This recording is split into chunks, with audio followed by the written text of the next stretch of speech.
I'd like to ask you a question.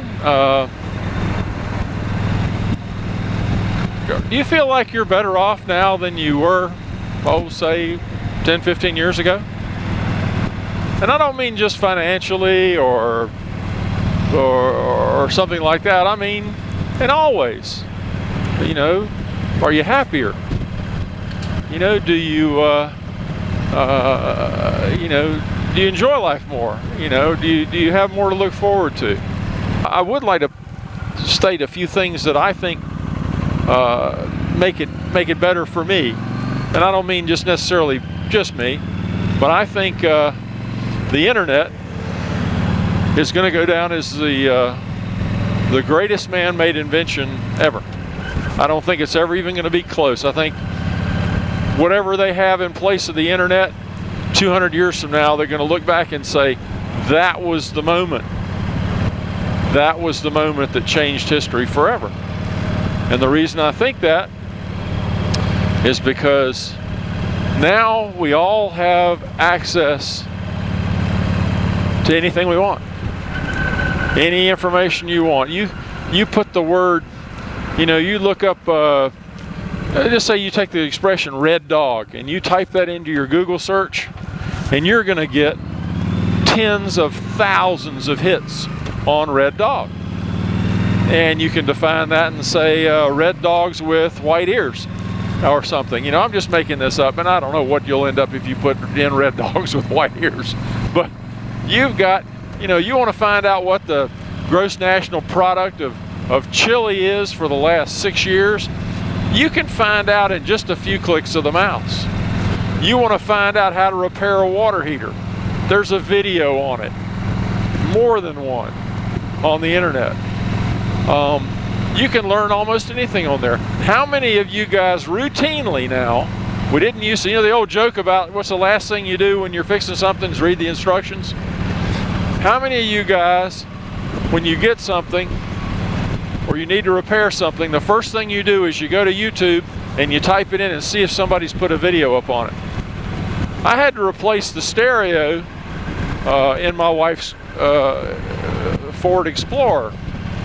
And the first thing I did, well, after I bought the stereo, was went into YouTube and put in her year, model, and her make, and up popped 5 or 6 videos showing how to take the dash apart to put in the stereo.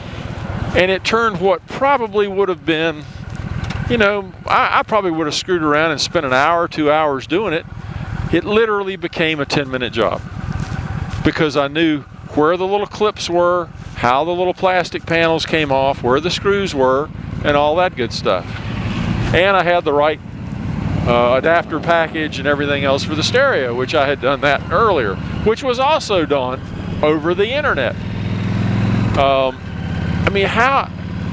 lived through it, and I don't know how we did it before that. You know, I was a parts guy. I'm used to working with books. You know, we didn't have internet when I started. We had books. You had to go in there and look up stuff and find your part there, and it had to be phoned in. We had you all guys won't believe me on this, but this, you know how we used to have to order parts? You remember your regular old dial phone that you had? We had dial phones. And what you had to do, we had a little machine that was hooked up to just a power cord, nothing else, just sitting on the desk in my boss's office. And he would dial the number for Kubota in North America, and he would dial the number for the one here not too far from Atlanta, because that serviced the whole southeast of North Carolina, of America. And he would dial that number, and it would go, I'm not kidding. That's exactly the sound it made. That's a pretty good impression of it.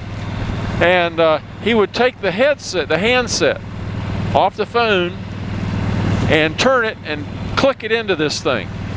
And then he had a part of this little deal was a keyboard, and he would punch in his order, and it would transmit it over the phone lines, not data cables, over the phone lines. And Kubota would get our order, and they would send it to us, and we'd have it in a few days. Now before that, we had to use the mail.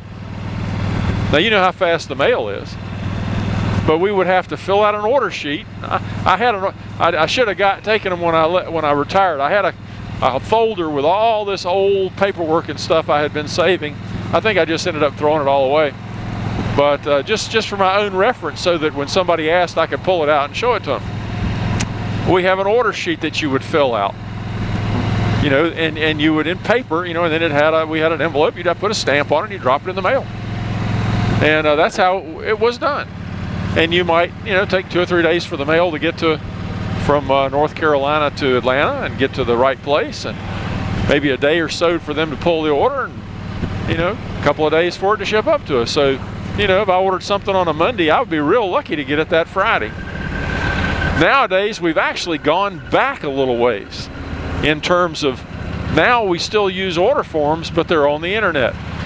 Just like when you go to Amazon or any of your other favorite places, it's just that's exactly how Kubota, New Holland, John Deere, that's how they all do it. You go on there, they already have all the dealer information, and you punch in a part number, and you punch in the quantity, and they send it to you. That we've just shortened the time period quite a bit. And I can also check the inventory to see if they actually have it at the store in Atlanta, or whether it's going to come out of California or Japan or wherever it has to come from. And it generally gives me a time when it will be available. So you know, it made it a whole lot easier. But the internet has just opened up the world to everybody. I mean, not to mention the fact that you're watching this video on the internet. I mean, that you get to hear the ramblings of a crazy old fart riding around on his Yamaha in Smyrna, Georgia, and you could be anywhere, you know, watching this. And that's just the way it is. And I think it's wonderful. Now, I don't know what the next big advance is going to be. I used to read a whole lot of science fiction, and if I remember right, the next step after this one, according to most of the science fiction writers, is that when we're born, we're going to have they'll do a little operation on us, and a little chip will be installed somewhere in our head, and that will give us direct access to the internet. And we won't need a computer. It'll all be run off of the bioelectrical energy of our bodies. So it'll never have a battery that needs to be recharged, and we'll be able to somehow, I don't know how they'll do this, I'm guessing the science fiction writers said it would just be like projected on a screen in your mind, and you know, like your mind's eye would be able to see it and read it, just like you're thinking up a memory. You can, you know, you think of your mother's face, you know, your mother's face pops up. It's the same sort of thing, except you'd be able to do it with data. You'd be able to do it with anything. You'd be able to get the answer to anything right there. Now talk about making a huge advance in education. I mean, good Lord, what will that do? Oh well. To get back to it, you know, do you think things are better? Do you think that things are getting better? I'm an optimist. I've always been an optimist. So I'm going to say yes. What do you guys think? All righty. Talk to you later. Bye-bye.